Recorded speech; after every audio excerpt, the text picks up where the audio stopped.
Wall Street falls over recession fears. Let's have a look. Hello everyone, Florian here and welcome to another episode of HeiseSays. Grab your stein of coffee. Let's have a look at this article from Yahoo Finance about Wall Street falling. And if we have a look here at the map, well, you can see everything's pretty much in the red. It's not looking too good. Now, here's the thing. Here's the thing you've got to remember. When you're investing, you need to think about what your approach to investing is.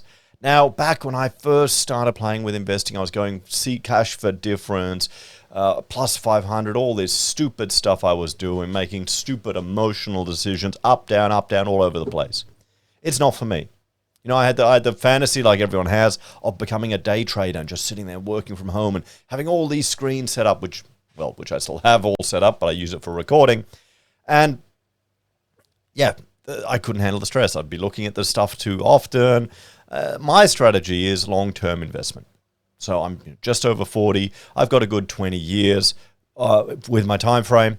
So I'm just investing, looking at that. My goal is to invest in good companies that over the long term will continue to make good products, make good profits, and pay me dividends.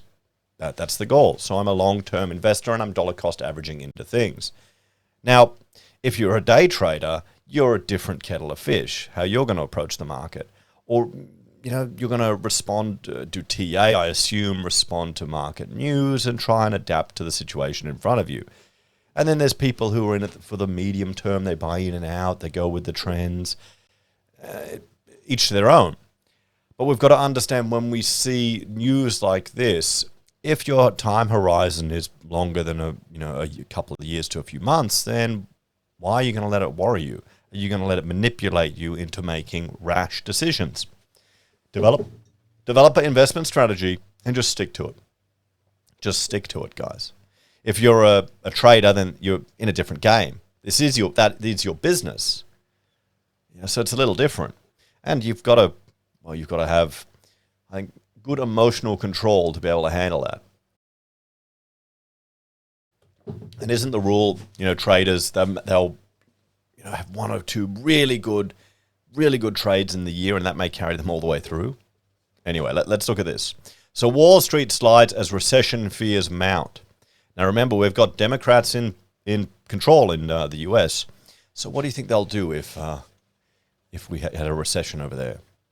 US stocks have ended lower, tumbling to 2-month lows as a warning of impending global slowdowns from FedEx hastened investors' flight to safety at the conclusion of a tumultuous week.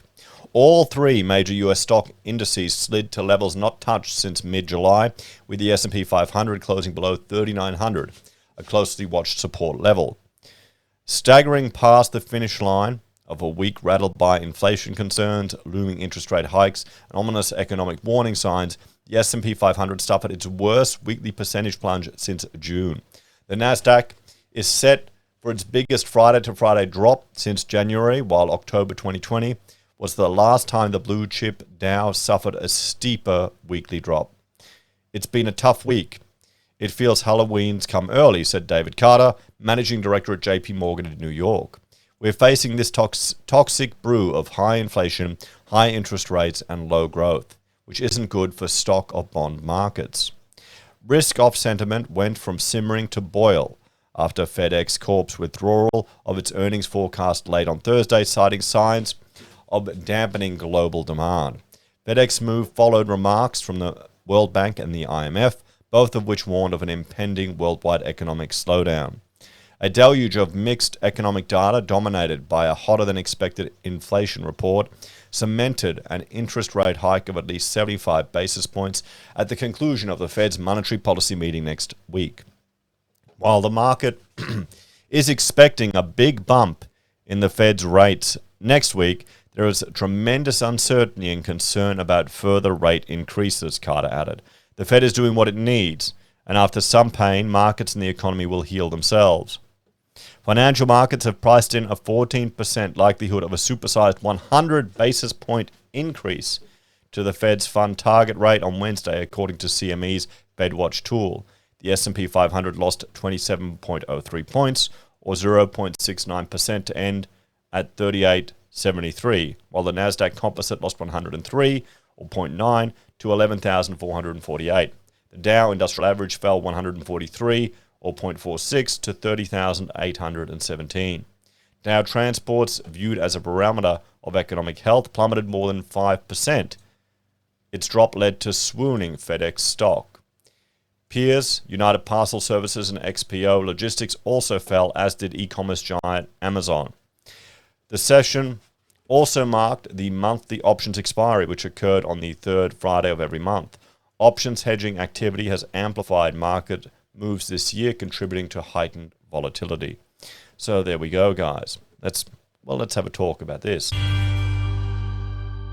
A 100 basis point increase. It's going to be interesting.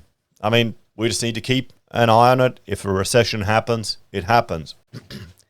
Are you going to just be sensible with your financial investing? Make sure you have a plan. Don't let emotions overcome you. And think, how are all the stocks that crashed in 2020? How many of them are doing quite well again? Maybe they'll crash back down. But the challenge is, for some people, they try to time the market, which is bloody hard. If you can do it, good luck to you. But if you can't, well, maybe try a different approach. Anyway, thanks for watching. Check out my other channel, HeiseBim and HeiseSays International, where I create other content. And I will see you next time. If you want to support us, you can financially on YouTube or Patreon. Use our referral links, buy our pocket squares, or call us if you need an architect. Take care, everyone. Have a great day. And enjoy the rest of your weekend. I'll see you next time.